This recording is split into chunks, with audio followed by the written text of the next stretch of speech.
మూడో వచనం నుండి తొమ్మిదో వచనం వరకు చదువుతూ ఉండగా దయచేసి పరిశుద్ధ గ్రంథము కలిగిన వారందరూ మీరు కూడా చదవాలి. ఒకరు మాత్రమే మైక్‌లో చదువుతా ఉంటారు. అయితే మీరందరూ కూడా చదవండి. కొంచెము బయటికి రానివ్వండి శబ్దం. ఓకే. మార్కు సువార్త 14వ అధ్యాయము 3వ వచనం నుండి 9వ వచనం వరకు. ఆయన బేతనియలో కుష్ఠరోగి అయిన సీమోను ఇంట భోజనమునకు కూర్చుండి ఉన్నప్పుడు ఒక స్త్రీ మిక్కిలి విలువగల అచ్చ జటామాంసి అత్తరు బుడ్డి తీసుకొని వచ్చి ఆ అత్తరు బుడ్డి పగులగొట్టి ఆ అత్తరు ఆయన తల మీద పోసెను. అయితే కొందరు కోపపడి, ఈ అత్తరు ఇలాగు నష్టపరచనేలా, ఈ అత్తరు మున్నారు దేనారముల కంటే ఎక్కువ వెలకమ్మి బీదలకియ్యవచ్చునని చెప్పి ఆమెను గూర్చి సనుగుకొనిరి. అందుకు యేసు ఇట్లనెను, ఈమె జోలికి పోకుడి. ఈమెను ఎందుకు తొందర పెట్టుచున్నారు? ఈమె నా ఎడల మంచి కార్యము చేసెను. బీదలు ఎల్లప్పుడును మీతోనే ఉన్నారు. మీకిష్టమైనప్పుడెల్లా వారికి మేలు చేయవచ్చును. నేను ఎల్లప్పుడును మీతో ఉండను. ఈమె తన శక్తి కొలది చేసి నా భూస్థాపన నిమిత్తము నా శరీరమును ముందుగా అభిషేకించెను. సర్వలోకములో ఎక్కడ ఈ సువార్త ప్రకటింపబడునో అక్కడ ఈమె చేసినదియు జ్ఞాపకార్థకముగా ప్ర ప్రశంసింపబడునని మీతో నిశ్చయముగా చెప్పుచున్నానెను. దేవునికి స్తోత్రం. ఒక స్త్రీ సర్వలోకములో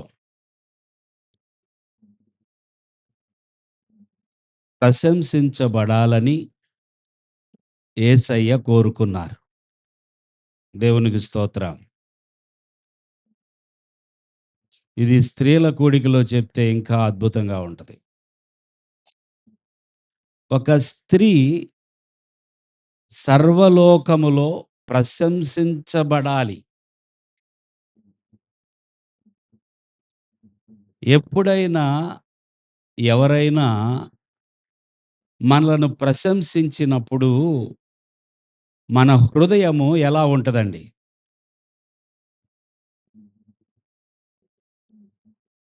ఎవరైనా మనలను మెచ్చుకున్నప్పుడు,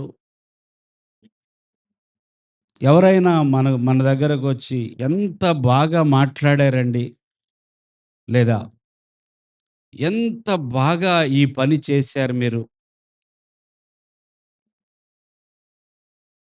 లేదా ఎంత అద్భుతంగా వండారండి, ఈరోజు వంట అద్భుతం అసల అని మిమ్మలను ప్రశంసించినప్పుడు మీకెంత ఆనందం అనిపిస్తది. పెద్ద పెద్దవాళ్ళు వచ్చి మీ దృష్టిలో గొప్పవాళ్ళు అనబడిన వారు వచ్చి ప్రశంసించినప్పుడు ఇంకెంత ఆనందం అనిపిస్తది. ఒక స్త్రీ తన జీవితంలో యేసు ప్రభు ద్వారా ఎలా ప్రశంసించబడ్డారో చూడండి. ఈమె జోలికి పోకుడి. ఈమె జోలికి పోకుడి. ఈమెను ఎందుకు తొందర పెట్టుచున్నారు? మీరెందుకని విమర్శిస్తున్నారు? మీరెందుకని ఈమెను తొందర పెడుతున్నారు? మీరెందుకు ఇష్టం వచ్చినట్టు మాట్లాడుతున్నారు? ఆమె జోలికి వెళ్ళకుడి. హల్లెలూయా! మా అబ్బాయి జోలికొచ్చారనుకోండి అంటారే మీరు అలాగా. యేసు ప్రభువుకి అంత దగ్గరగా, అంత ఇష్టంగా ఈమె జీవితము మారడానికి కారణమేమిటి?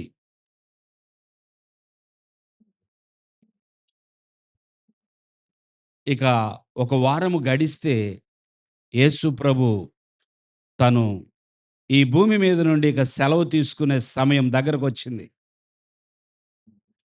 అలాంటి సమయంలో ఈ స్త్రీ చేసిన పని, ఈయన యొక్క మరణము చాలా సమీపంగా ఉన్నది. ప్రభువైన యేసుక్రీస్తు చనిపోవడానికి సిద్ధపడుతూ ఉన్నారు. సిద్ధంగా ఉన్నారు. దేవుని స్తోత్రం. అనేక సార్లు యేసు ప్రభు ముందుగానే ప్రకటించాడు ఆ విషయాన్ని. ఇది రహస్యంగా లేదా ఆయనకే తెలీదు ఆయన మరణం కాదు. మనకు తెలీదు మన మరణం. మనుషులెవరికీ తెలీదు వారి యొక్క మరణం. యేసు ప్రభువుకి తెలుసు ఆయన ఎందుకు రావాలనుకున్నాడో. ఆయన ఇష్టపడి వచ్చాడు. మనమేమి ఇష్టపడి రాలా. మనం పుట్టామంతే. ఆయన ఈ భూమి మీద ఒక ప్రత్యేకమైన ప్రణాళికతో వచ్చాడు. ఆయన ప్రణాళిక ముగించటానికి ఆయన ఇష్టపడుతున్నాడు. ఆయన సమయము ఆయనకి తెలుసు. పిల్లారా, యేసయ్య తనిక దగ్గర పడుతూ ఉన్నాడనమాట. అంటే సిలువకు ఆయన సిద్ధంగా ఉన్నాడు. కొద్ది రోజుల్లోనే ఆయన సిలువ మరణం పొందబోతూ ఉండగా ఒక స్త్రీ చేసిన పనిది.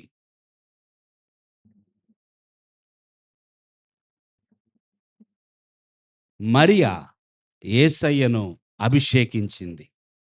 దేవునికి స్తోత్రం చెల్లిద్దాం. మరియ యేసయ్యను అభిషేకించింది. బేతనియాలో ఉన్న మరియ, బేతనియా గ్రామస్తురాలైన మరియ యేసు ప్రభువుని అభిషేకించింది. మార్త, లాజరు అనేటటువంటి ఇద్దరు సహోదరి, సహోదరుడు కలిగిన మరియ యేసయ్యను అభిషేకించింది. దేవునికి స్తోత్రం. అభిషేకం అనగానే మీకు గూడా గుర్తుండొచ్చు. మన మందిరములో, మన సంఘములో ఇద్దరు సహోదరులను అభిషేకించినప్పుడు సేవకులు ఏం జేశారు? ఆ నూనె తీసుకొని, ఆలివ్ ఆయిల్ తీసుకొని వారి తల మీద చేతులు పెట్టి, వారి నుదుటి మీద సిలువ గుర్తేసి,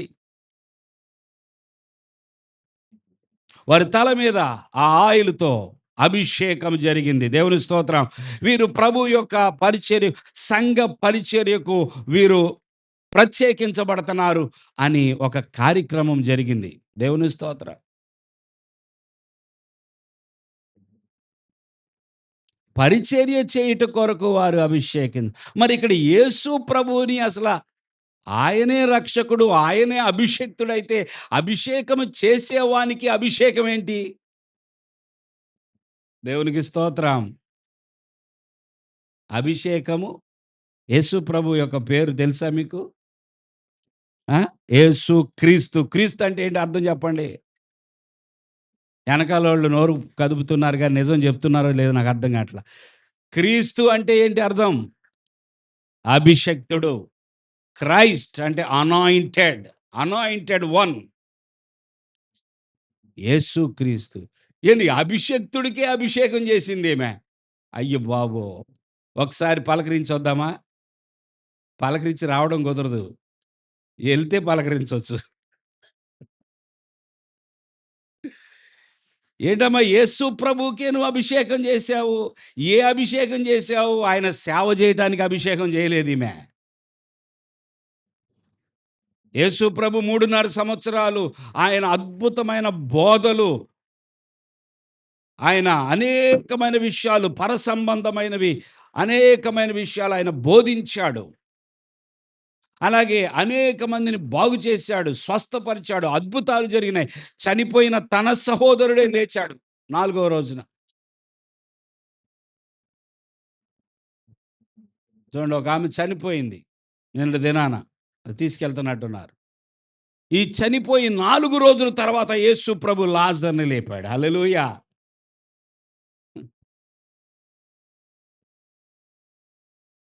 ఆయన యొక్క సువార్త పరిచర్య కొరకు, ఆయన మినిస్ట్రీ కొరకో, ఇంకేదో పని కొరకో అభిషేకం గాదిది. ఇది ఒక ప్రత్యేకమైన అభిషేకం. దేవునికి స్తోత్రం. మరియ ఒక ప్రత్యేకమైన అభిషేకం.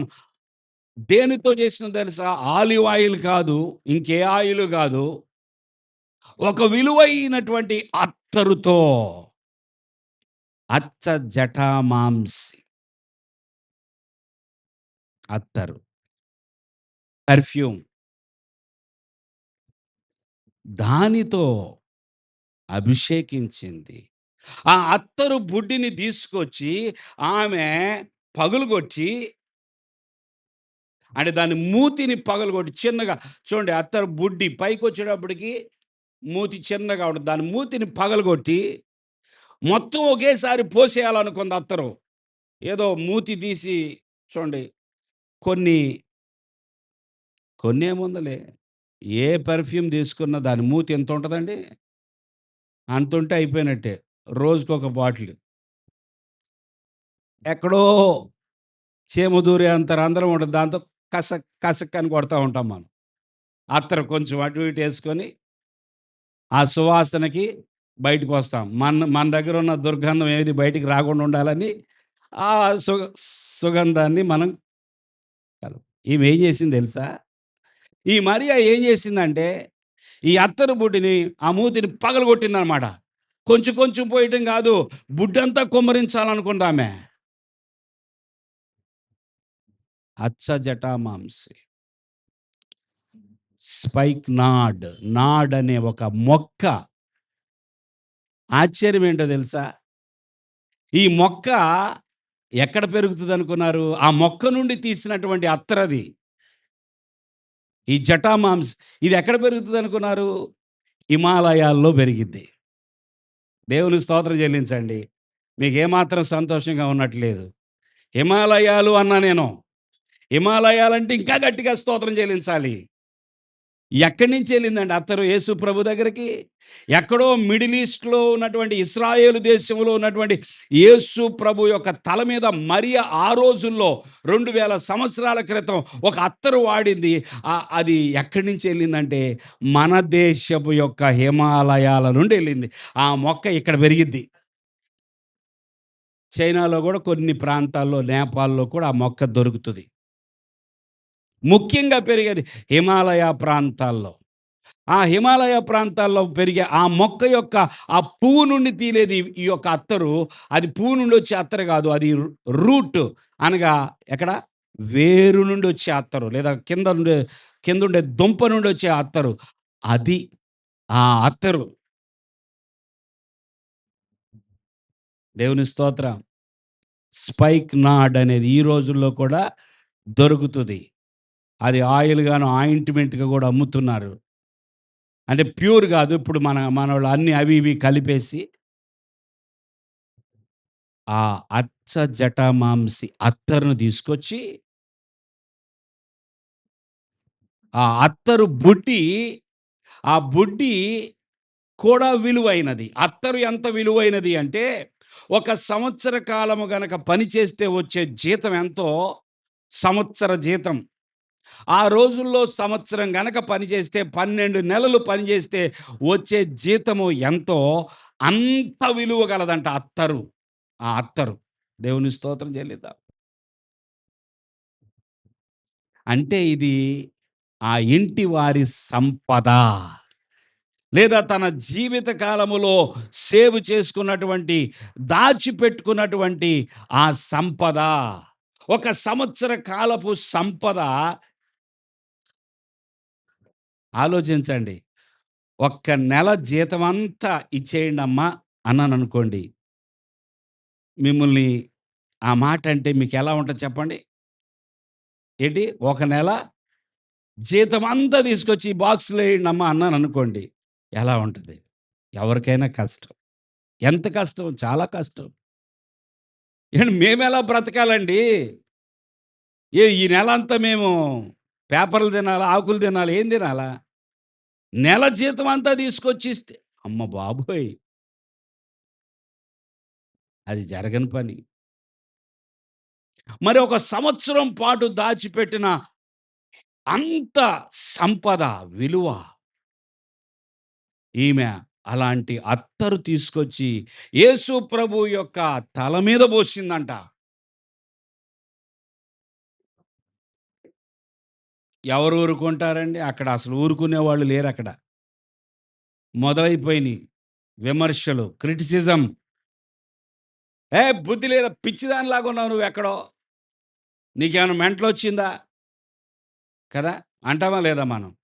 ఎవరన్నా మనకిష్టం లేని పని లేదా తప్పు పనో, ఒక జ్ఞానం లేని పని చేస్తే ఏమన్నా మెంటలా అంటాం.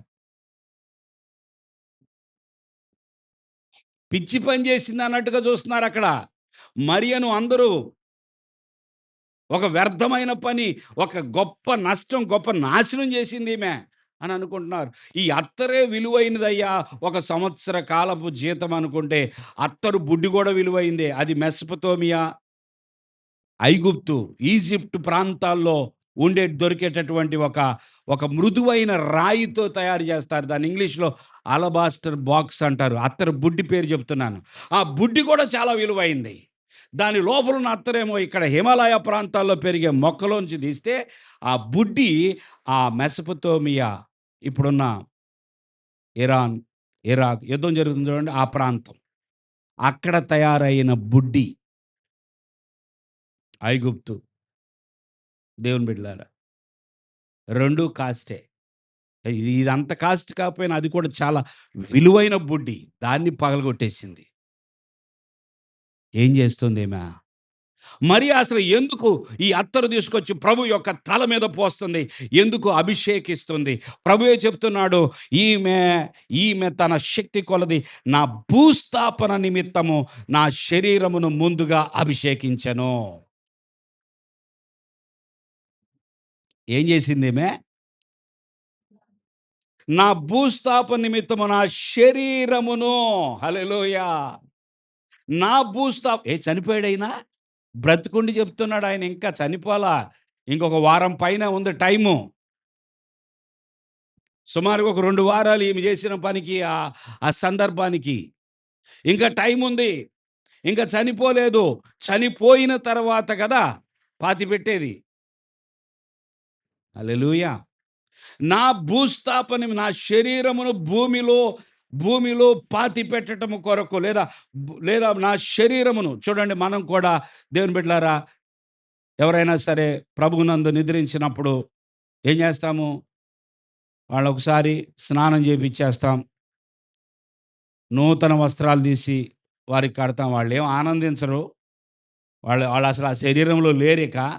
అయినా కూడా వాళ్ళ ఎడల మనం చూపించే గౌరవము, ప్రేమ, అభిమానము, వాళ్ళకి మనం ఇచ్చే విలువ, మనము నూతన వస్త్రాలు వారికి చుట్టేసేసి అత్తరు తీసుకొస్తాం. ఆ రోజు చూసారా? ఏం చేస్తారో తెలుసా? బ్రతికున్నంత కాలంలో కూడా అంత అత్తరు వాళ్ళు రాసుకోలేదేమో గానీ, చనిపోయిన తర్వాత మాత్రం ఏం చేస్తారు? ఆ బాడీకి మొత్తం అత్తరు చల్లేస్తారు. పౌడర్ కొట్టేస్తారు. ఎందుకండి భూమిలోకి కదా పోయేది. కాసేపట్లో భూమిలోనే కదా ఆ శరీరం పోయేది. అయినా కూడా అభిషేకిస్తారు. కనుక చూసారా ఆచారం?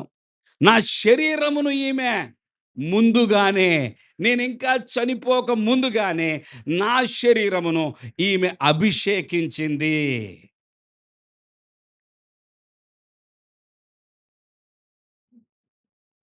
అసలు ఎలా తెలిసింది ఈ మరియమ్మకు?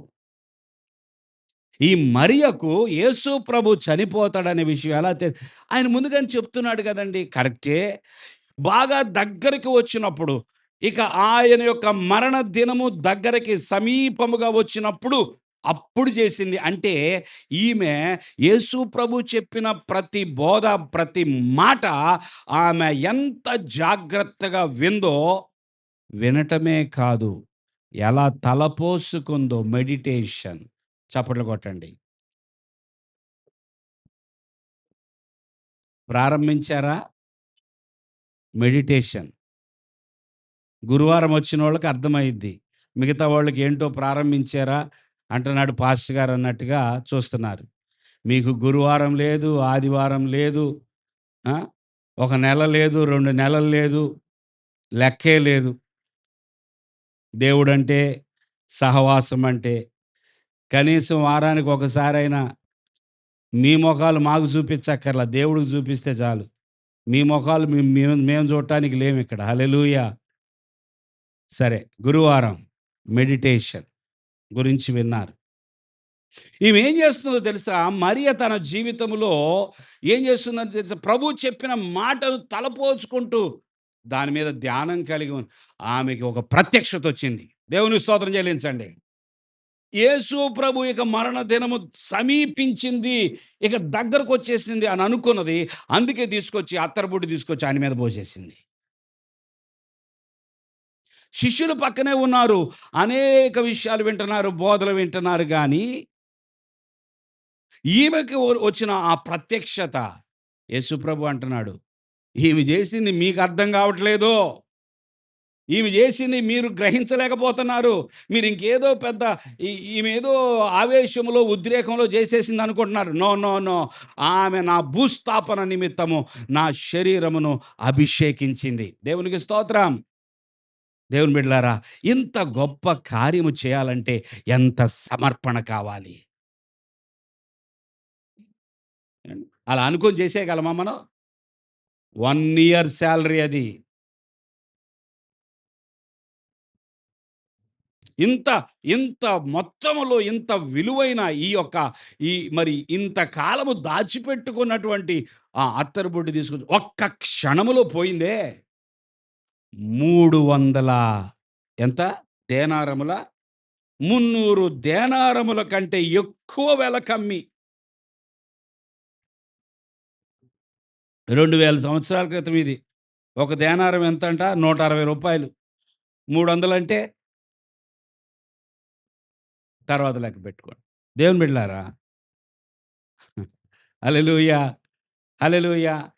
చూడండి, ఈమె ఇంత విలువైనటువంటి ఈ అత్తరుబుడ్డి ఇచ్చిందంటే ఎంత సమర్పణ ఉండి ఉండాలి. కొంతమంది స్త్రీలు బయటికి ఎలా ఉంటారో గాని, లోపల మాత్రం దేవుడంటే ఒక స్వచ్ఛమైన ప్రేమ. దేవుని స్తోత్రం. ప్రభు అంటే ఒక నిజమైన, యథార్థమైన ఒక ప్రేమ. ఆ ప్రభు పట్ల ఉన్నటువంటి ఆ ప్రేమ ఉప్పొంగిపోతా ఉంటది లోపల. అనేక సార్లు బయటికి కనపడరు కానీ, వారు చేసిన క్రియలు చూసినప్పుడు అర్థమైద్ది. అమ్మో! ఇంతగా దేవుని ప్రేమిస్తున్నాడా ఈ వ్యక్తి. దేవుని స్తోత్రం. ఇంతగా ఈ సహోదరి దేవుని ప్రేమిస్తుందా? ఏంటసలు ఈమె చేసిన పని? కదండీ! మనకు కూడా ఎలాగ అర్థమైద్ది? సరే, భార్యకి ఎలా అర్థమైద్ది భర్త ప్రేమిస్తున్నాడా లేదా అని? కొంచెం బాగా డీప్ ఉన్నవాళ్ళంటే వేరు. వాళ్ళ విజ్డమ్‌ని బట్టి అర్థం చేసుకుంటారు. కానీ చాలామందికి సర్ఫేస్ లెవెల్‌లో అర్థమైతాడనమాట భర్త. సర్ఫేస్ లెవెల్ అంటే పైన ఆళ్ళకి తెలిసిందంతా ఒకటే. నా భర్త ప్రేమిస్తున్నాడా లేదా? ఈరోజు బజ్జీలు తెచ్చాడా లేదా? పువ్వులు తెచ్చాడా లేదా? ఈ సంవత్సరంలో ఎన్ని చీరలు కొన్నాడు? ఇక ఇదే ఆళ్ళకి అర్థమైన ప్రేమ. అవునా కాదండి? ఓరి నాయన! ఈ సంవత్సరం మొత్తంలో ఒక్క చీర కూడా కొనీయల. అంటే ఈయనకి నా మీద అసల ఏమి లేదు, డిసైడ్ అయిపోతారు. జడ్జి చేసేస్తారు. ఫినిష్. ఒకవేళ నిజంగా పాపం ప్రాణమంతగా ప్రేమిస్తున్నాడేమో ఆయన. తుస్. నువ్వు ప్రాణం పెట్టి అంతగా ప్రేమించినా అక్కడ ఎక్కలేదు. భార్యకి అర్థం కాలేదు. కదా! కొంతమంది ప్రేమ ఇప్పుడు అర్థం కాదు. మరియ యేసయ్యను ప్రేమించే ప్రేమ శిష్యులకు కూడా తెలీదా? Oh my God! మేము శిష్యులము 24 గంటలు ఆయనతోనే ఉంటాం. ఆయనతోనే తిరుగుతా ఉంటాం. మా జీవితంలో చూడండి, ఏ పేతురు గురించి రాయబడిందా ఈ లేఖనం? ఏ యాకోబు గురించి రాయబడిందా? ఉండటానికి 12 మంది శిష్యులున్నారు గదా! ఏ శిష్యుడు అటువంటి గొప్ప కార్యము యేసు ప్రభు పట్ల చేశాడు? చెయ్యకపోగా ఈ 12 మందిలో ఒకడున్నాడు. వింటున్నారా? దేవుని స్తోత్రం. ఈ 12 మందిలో ఒకడున్నాడు. ఈయన పెట్టేవాడు గాదు గదా! పెట్టేది తర్వాత సంగతి.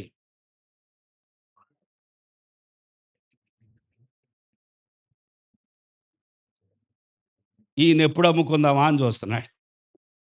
ఎప్పుడు దొరుకుతాడా ఈయన? ఈయన్ని ప్రేమించేది పక్కన పెట్టండి.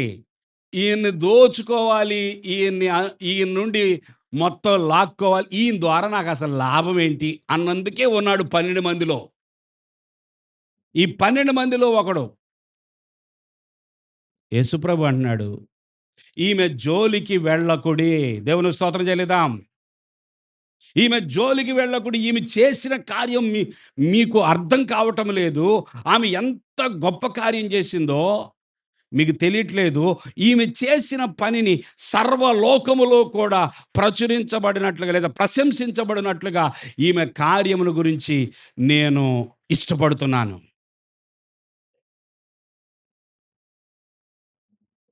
దేవుని బిడ్డలారా, ప్రభు ఎడల ప్రేమ, అత్యధికమైన ప్రేమ, ప్రభువు కోసం త్యాగం చేసే మనస్సు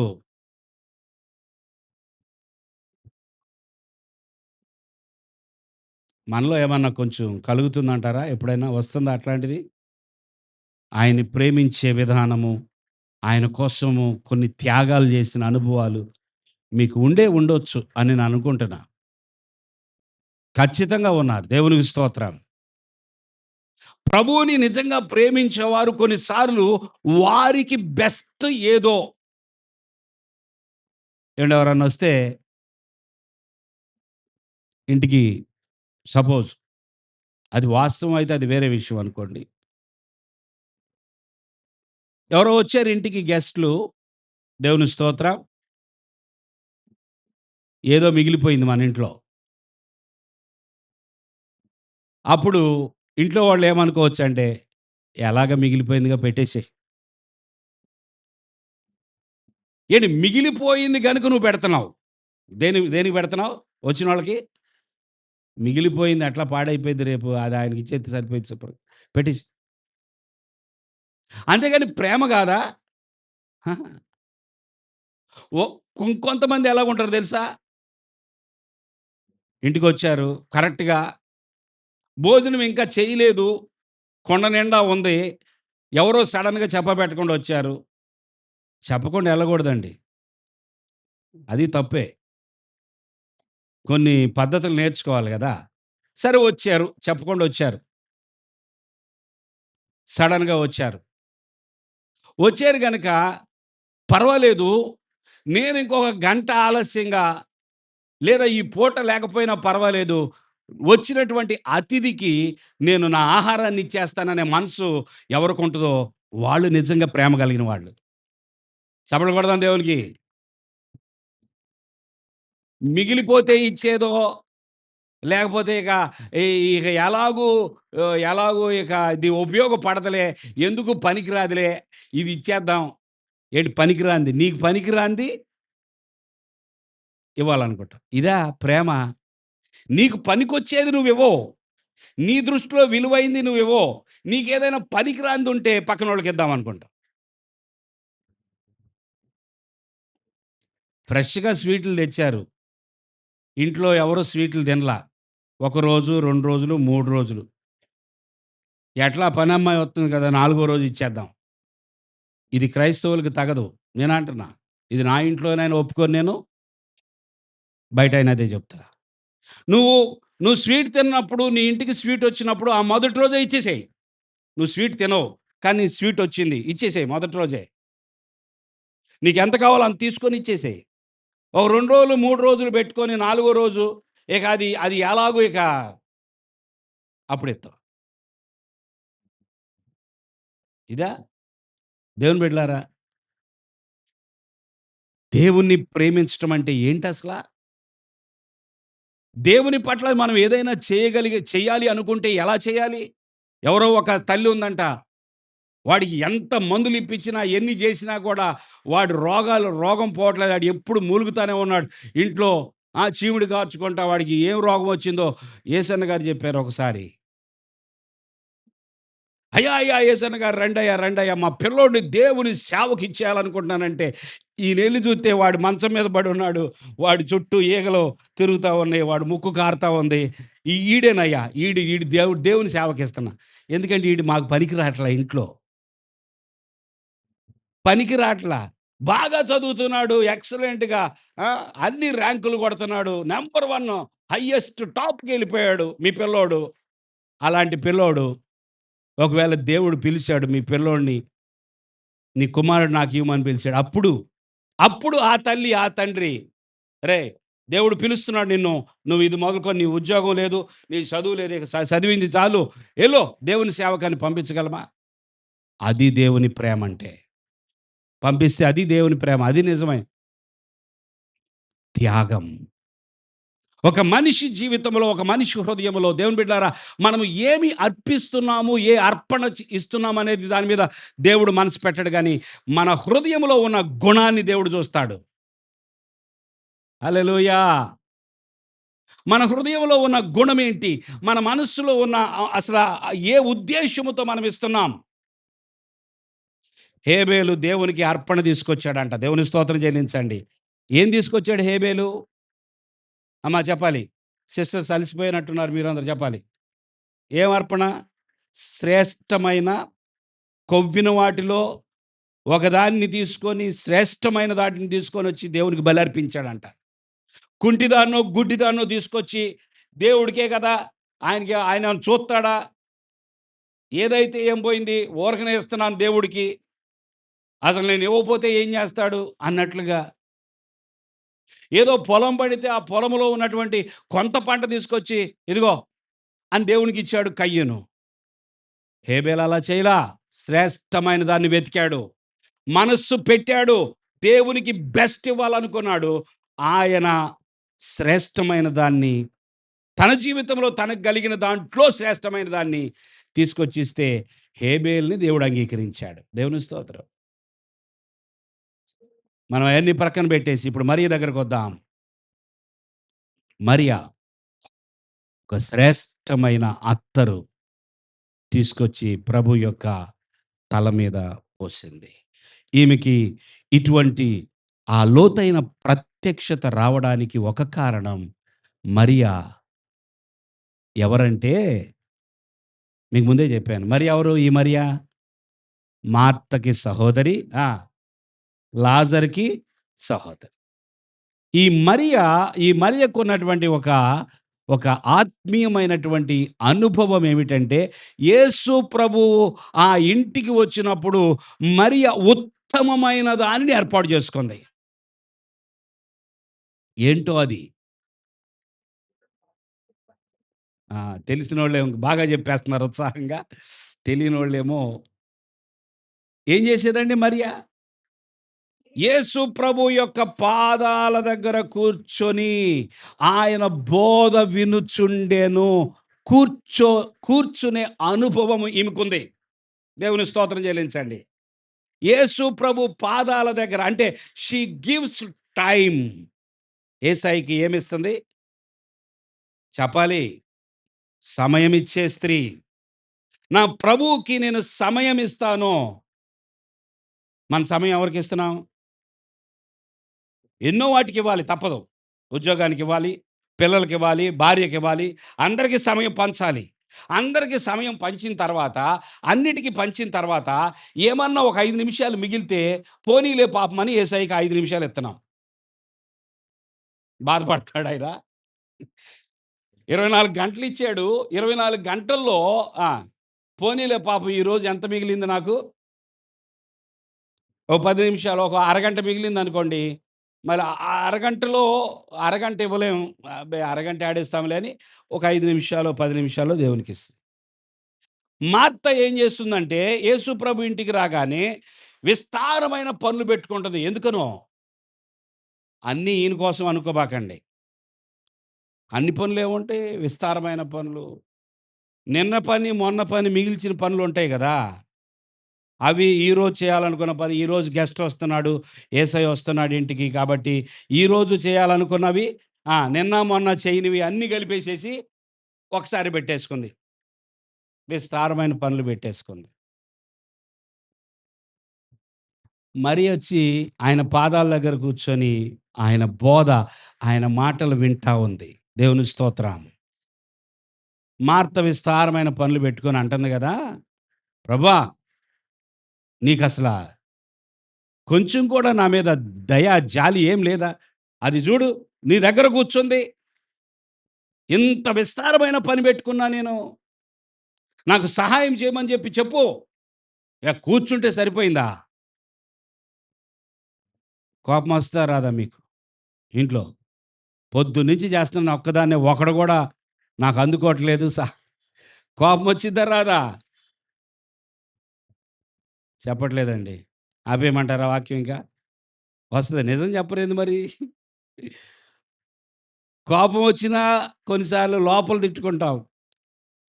ఈడు కాలిరగా ఈడు అట్లాగే చూస్తున్నాడు గానీ కొంచెం కూడా అందుకోవట్లేదు. అసల జాలి అసలు మనిషి మానవత్వం ఉందా? ఇంత పని చేస్తుంటే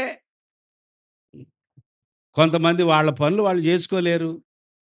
చేసుకోలేనప్పుడు మరి పక్కనోళ్ళని సహాయం చేయాలా? చేయకుండా అట్టా కూర్చొనుంటే ఏమంటారు? మరి మార్తకి కోపమొచ్చేసింది. "యేసయ్య నువ్వన్నా చెప్పయ్యా." సరే యేసయ్య చెప్తాడేమో అనుకుంది పాపం. యేసయ్య నా మాట విని ఒకటిస్తాడు, 4 ఇస్తాడులే ఇప్పుడు మరియకి. "ఏమై బుద్ధి లేదా పో. మీ సిస్టర్ అంత కష్టపడుతుంటే అక్క, ఎళ్లి సహాయం చెయ్యి." అంటాడేమో అనుకుంటే ఈయన అలాగ అనలా. ఏమన్నాడు? "మార్తా మార్తా నీవు అనేకమైన పనుల గూర్చి తొందరపడుచున్నావు. కానీ అవసరమైనది ఒక్కటే." ఆ ఒక్కటే అన్న చోట కింద కొన్నియే అని ఉంటది. అది ఒరిజినల్ లాంగ్వేజ్‌లో. అవసరమైనవి కొన్నియే, మరియ ఉత్తమమైన దానిని ఏర్పరచుకుంది. చప్పట్లు కొడదాం దేవునికి. మరియ జీవితము ఎందుకు ప్రశంసించబడాలి అంటే, మరియ ఉత్తమమైన దాన్ని ఏర్పరుచుకున్నది. She chose best. అలాగే మరియ ఉత్తమమైన దాన్ని దేవునికిచ్చింది. దేవునికి స్తోత్రం. ఆమె ఉత్తమమైన దాన్ని ఎంచుకున్నది. ఉత్తమమైన దాన్ని ఇవ్వగలిగింది. ఉత్తమమైన దాన్ని ఎంచుకోలేని వారు ఉత్తమమైనవి ఇవ్వలేరు. ఎక్కడికెళ్ళిందో ఈ మాట? అమ్మ ఎళ్ళిందా? హలో! హల్లెలూయా! అందరికెళ్ళిందా? హల్లెలూయా! ఉత్తమమైన దాన్ని ఎంచుకుంటే అంటే దేవునికి మనము దేవుని యొద్ద కూర్చోవడము అనేది ఉత్తమమైనది. దేవుని బోధ శ్రద్ధగా వినడము ఉత్తమమైనది. మనం ఉత్తమమైన దాన్ని ఎంచుకున్నప్పుడు ఉత్తమమైన దాన్ని ఇవ్వగలం.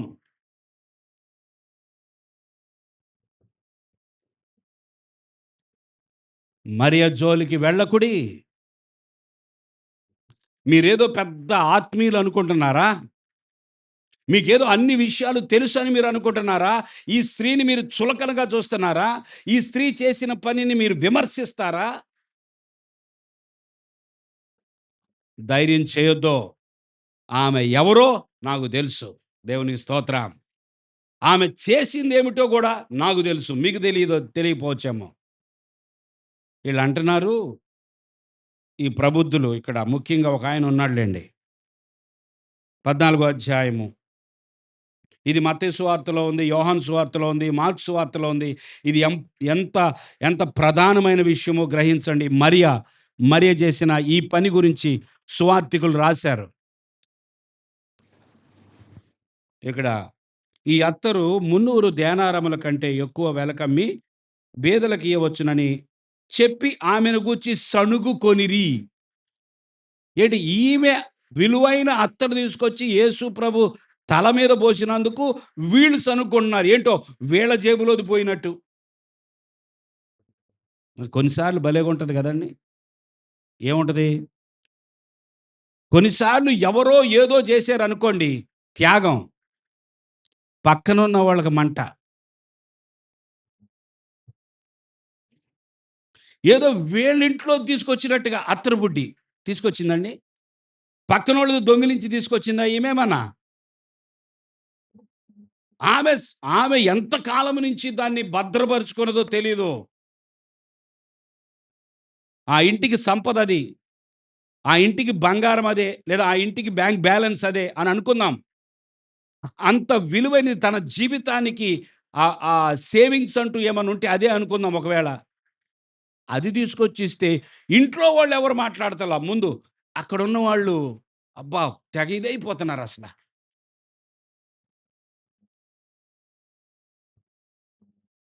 లాజర్ గాని, మార్త గాని వచ్చి ఈ విషయంలో మాట్లాడినట్టుగా పెద్దగా ఏం రాయబడలేదిక్కడ. ఇక్కడున్న శిష్యుల్లో అందరూ ఆల్‌మోస్ట్ కొందరు సణుక్కుంటున్నారు. ముఖ్యంగా ఒకతను మాత్రం బాగా ఒక స్టెప్ ఫార్వర్డ్ అయిపోయాడసల. 300 దీని విలువెంత? హ్మ్. 300 దేనారముల కంటే ఎక్కువ వెల కమ్మి బేదలకియ్యవచ్చు గదా! అంటన్నాడు. ఎవరికియ్యాలంట? ఎవరికియ్యాలంట? బేదలున్నారండి? బేదలున్నారా? లేరా? ఈ రోజుల్లో. ఆ రోజుల్లో గూడా ఉన్నారు బీదలు. అందుకే బీదలకియొచ్చు కదా! సరే. మనం వెళ్ళిపోయిన తర్వాత కూడా బీదలుంటారా? చెప్పట్లేదు మీరు. ఉంటారా? ఇంకొక 100 ఏళ్ల తర్వాత బీదలుంటారా? ఊరుకోండి, డెవలప్ అవుతుంది దేశం. ఇంకా బీదలుంటారా? ఉంటారా? పుట్టిన దగ్గర నుంచి ఈ సృష్టిలో మానవుడు ఉన్న దగ్గర నుంచి బీదలనే వాళ్ళు ఉంటానే ఉన్నారు. ఉంటానే ఉంటారు. అది యేసుప్రభు జెప్పింది. దేవుని స్తోత్రం. ఎంత గొప్ప ప్రధానమంత్రి వచ్చినా, ఎంత అద్భుతమైన ప్రభుత్వం వచ్చినా, ఏ దేశం అమెరికా దేశంలో బీదలుంటారా? అమెరికా. ఉంటారండి? సింగపూర్‌లో ఉంటారా బీదలు? ఉంటారా? మరి ఏ దేశంలో ఉండరు బీదలు? నాకు తెలీదు. బీదలు ఎల్లప్పుడూ ఉంటారు. బీదలు ఎల్లప్పుడూ ఉంటారు.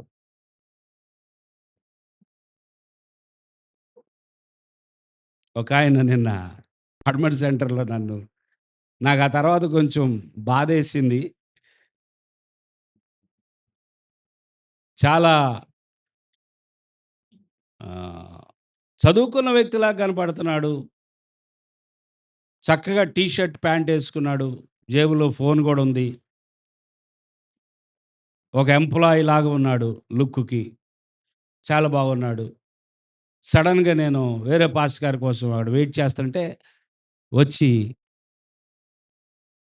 "ఓ ఓ ప్లేట్ పూరి ఇప్పించండి" అన్నాడు.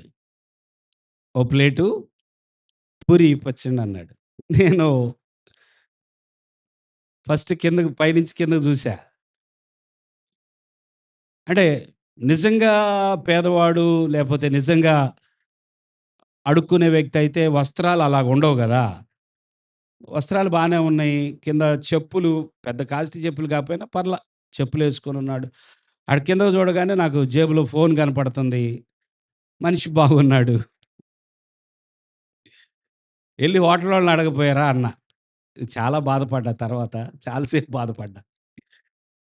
ఎళ్ళండంటే పాపం నేను చెప్తాననుకోని 2 అడుగులేసేసాడు. 2 అడుగులేసి మళ్ళీ వెనక్కి చూస్తే "ఎళ్లి హోటలోళ్ళని అడగండి పూరి ఇత్తారేమో" అన్నా. ఆయన 2 అడుగులేసి అర్థమైంది. ఈయన చెప్పేవాడు గాదు ఆళ్ళకి. ఈయన వచ్చి డబ్బులిచ్చేవాడు గాదనుకోని మళ్ళీ ఎనక్కొచ్చేసి పక్కెళ్ళిపోయాడు.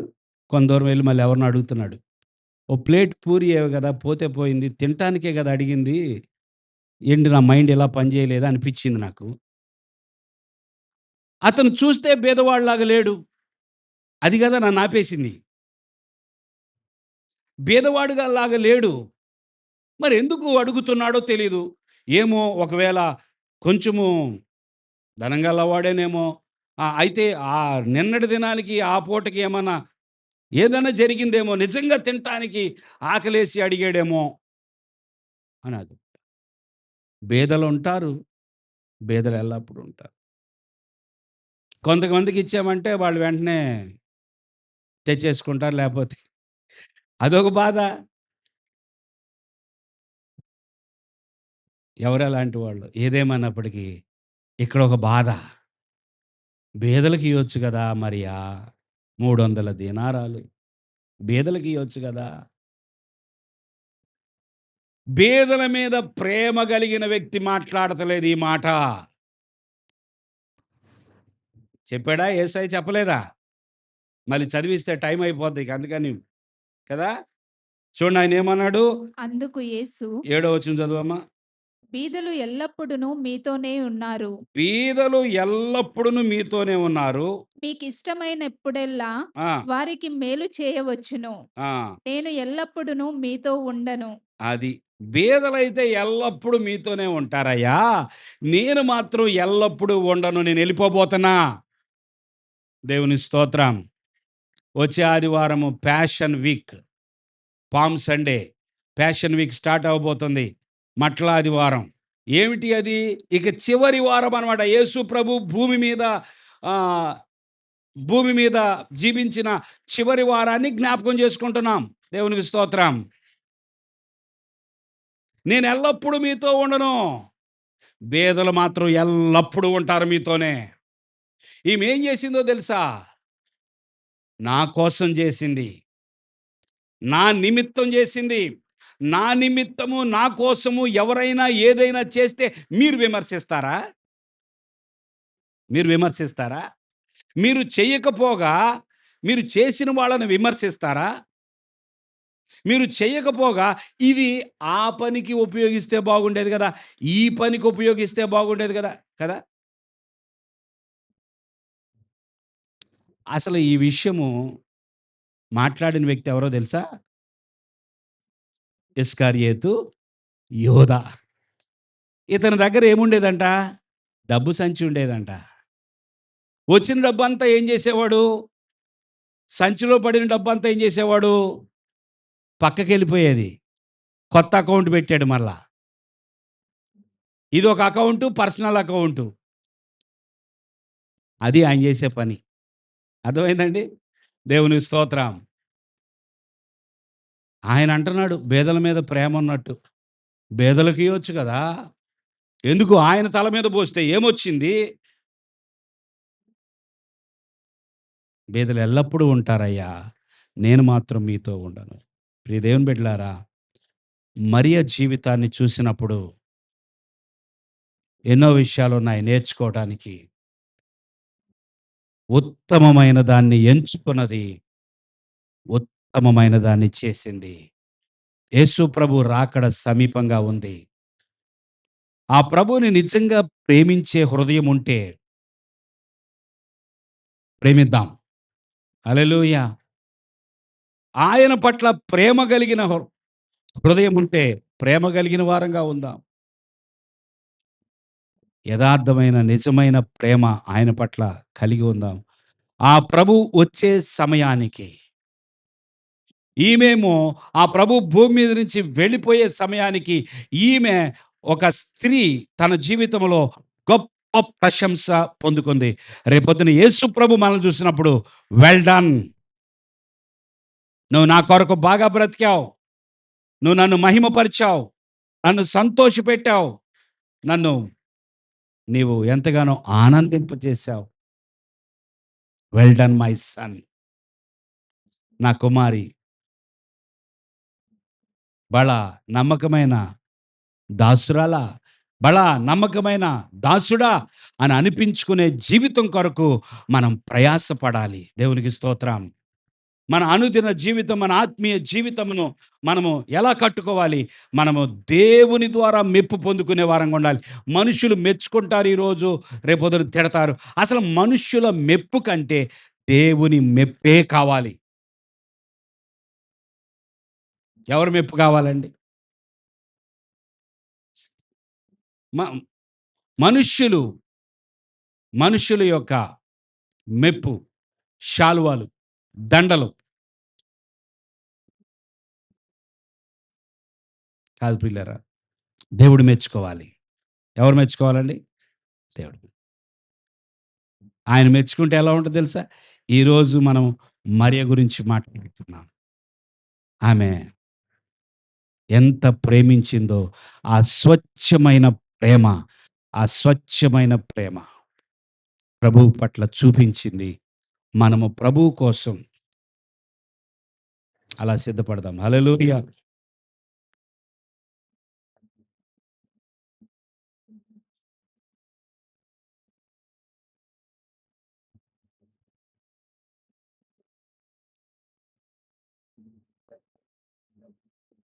మత్తయి సువార్తలో ఒక మాట,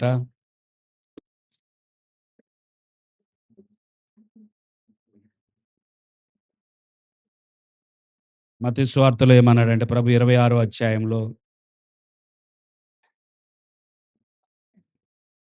ఈ స్త్రీ 10వ వచనంలో నా విషయమై ఒక మంచి కార్యము చేసెను. చేశాను. దేవుని స్తోత్రం. ఈ స్త్రీ నా విషయము ఒక ఒక మంచి కార్యము చేశాను. ఈమెను మీరెలా తొందర పెట్టుచుండు. తొందర పెట్టుచున్నారు. ఈ స్త్రీ నా విషయమై ఒక మంచి కార్యము చేసి. మనం ఒక గోల్ పెట్టుకుందాం. ఏమిటా గోల్ అంటే, నేను ప్రభువు నిమిత్తమై ఒక మంచి కార్యము చేయాలి. ఆయన నా కోసము ప్రాణమే ఇచ్చాడు గనుక, ఆ ప్రాణానికి మించింది మరొకటి లేదు గనుక, నేను నా ప్రాణం ఇయ్యాల్సినంత అవసరత రాలేదు గానీ, నేనేది చేసినా ప్రభువుకి మహిమకరంగా చేయాలి. దేవుని స్తోత్రం.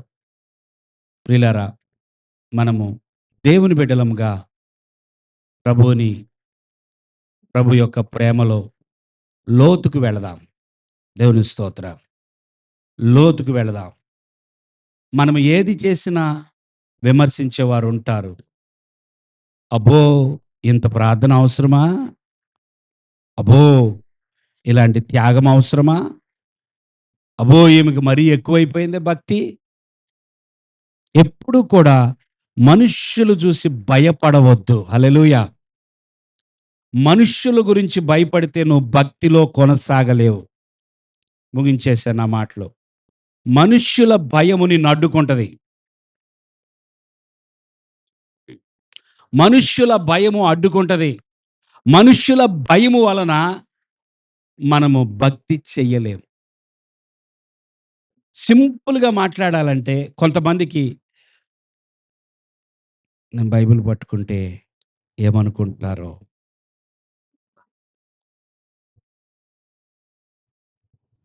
నేను చర్చిలోకెళ్ళటం ఎవరైనా చూస్తే ఏమనుకుంటారో, అర్థమైందా దేవుని బిడ్డలారా? మనుష్యుల యొక్క భయం, మనుష్యుల యొక్క భయం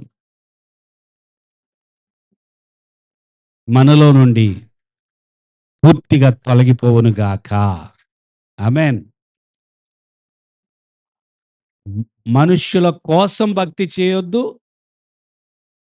మనుషుల కోసం భక్తి చేయొద్దు. మనుషులకి భయపడి భక్తిని ఆపొద్దు. దేవుని స్తోత్రం. ఎవరి కోసం భక్తి చేయొద్దు? మనుష్యుల కోసం భక్తి చేయొద్దు. అబ్బో! మా ఇంట్లో అందరూ చూడాలి. నేను ప్రార్థన చేస్తున్నానని, ఉపవాసం ఉన్నానని, మా ఇంట్లో వాళ్ళందరికి అర్థమవ్వాలి. మనుషుల కోసం వద్దు. ఆ మనసే రావొద్దు. నీ మట్టుకు నువ్వు ప్రార్థన చేసుకుంటావో, నీ మట్టుకు నువ్వు ఏ కార్యం చేస్తావో అది నీది. నీకు దేవునికి మధ్య ఉన్న ఆ బంధము బలపడటం కోసమే బ్రతకాలి. హల్లెలూయా! ఒకళ్ళు నిన్ను మెచ్చుకున్నా, మెచ్చుకోకపోయినా, ఎందుకు నువ్వు ప్రార్థనకి వెళ్తున్నావు వేస్ట్. నీ ప్రార్థన అసలు దేవుడు కూడా వింటలేదు. అసలు నువ్వు మొన్న అడిగావు ఏది? దేవుడు ఏం చేయలేదు అని నిన్ను డిస్కరేజ్ చేసినా, నేను డిసప్పాయింట్ చేసినా, నీ భక్తి నువ్వు కాపాడుకోవాలి. నీ భక్తిని ఎవరో కాపాడరు. నీ భక్తిని ఎవరో నీ భక్తిని నువ్వే కాపాడుకోవాలి. దేవునికి స్తోత్రం చెల్లించండి. దేవుని బిడ్డలారా, మరియను చూద్దాం. మరియ వలె మనము దేవునికి బాగా దగ్గర అవుదాం. ఆయన పాదాల చెంత కూర్చుందాం. ఆయన బోధలను తలపోసుకుందాం. వింటున్న వాక్యాలను తలపోసుకుందాం. దేవుడు మనతో మాట్లాడుతున్న విషయాలను మెడిటేట్ చేద్దాం. ఆ మెడిటేషన్ వల్ల ఫిజికల్‌గా కూడా మనకు ఆరోగ్యం వస్తది. దేవునికి స్తోత్రం. మన భౌతికంగా మన శరీరానికి కూడా నువ్వు ఒక అరగంట సేపు మౌనంగా ఒక వాక్యం మీద ధ్యానం చేస్తూ ఉంటే నీకు ఆరోగ్యం బలపడతది. హల్లెలూయా! గనుక దేవుని బిడ్డలుగా ఆయన రాకడకు సిద్ధపడి ముందుకు కొనసాగుదాం. తల వంచండి, ప్రార్థన చేసుకుందాం.